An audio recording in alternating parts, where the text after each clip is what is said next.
In this guide, I'm going to show you guys how to send disappearing photos and videos on Snapchat. First, launch your Snapchat, then launch your camera, and then take a photo or video. Once you do that, at the right corner, you're going to find a font option. Click on this infinity icon. Now you're going to get timer option. You'll need to set it to 1 second, or also you can set it to 0.10, 25 or 50 seconds.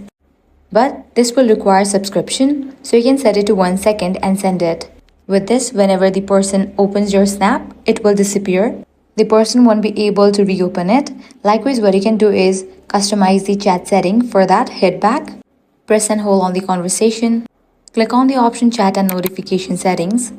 Now click on the option delete chats, check in for the option after viewing. Now whenever you send messages, the chats will be deleted right after the person views the chat, and that's it. This is how you can easily send disappearing photos and videos on Snapchat. If this guide helped you out, do not forget to like, share and subscribe. Thanks for watching.